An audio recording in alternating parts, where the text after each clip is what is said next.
Hello,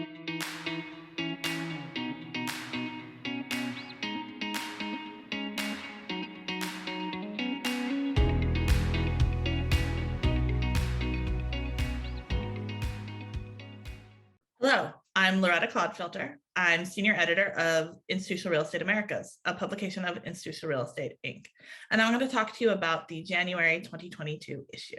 The first story I want to talk about is the lead feature, Lending in Volatile Markets. And this is about the debt market from a global perspective. So it looks at the lending market and what kind of investments you might want to see in commercial real estate debt. It does this from a global perspective, and it compares the three main investment regions, the Americas, Asia Pacific, and Europe.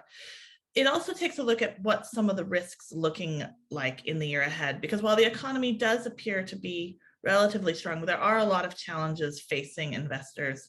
And while banks have pulled back from lending, there are a lot of opportunities for non-bank lenders to get into the commercial real estate debt market. We also have a story this month, The Money Talks, about our editorial advisory board meetings in 2021. We hold a meeting for each of our publications. Our editorial advisory boards are composed of members of the investment community, both the institutional investors and the various fund sponsors, investment managers, and as well as consultants in the industry. These make up our advisory board, who helps steer our editorial content for the year ahead. All three of our publications had a meeting in fall of 2021, and the Money Talks is an article that looks at the similarities and differences between the Americas, Europe, and Asia Pacific in what investors are looking for in the year ahead.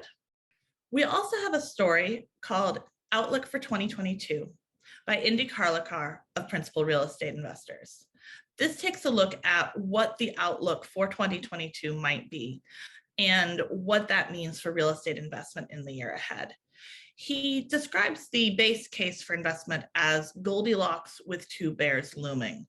And those bears are inflation and central banks unwinding their holdings. Now, if we go ahead with the base case, things look good for commercial real estate investment, but there are, again, some risks. It could also be stagflation, which is the more downside scenario, or a stronger economy than predicted, which is the upside scenario. Finally, I'd like to talk about Outsourced, an article about third-party accounting and back office management. This is based on a report by CBRE. This looks at what opportunities there are to outsource one's back office to a third party, including accounting and other technology. Coming up in our February issue, we'll be taking a look at the outlook for REITs, as well as ESG in the commercial real estate industry. The January issue is in subscriber mailboxes now, and to read the full issue online, please click the link below. Thank you.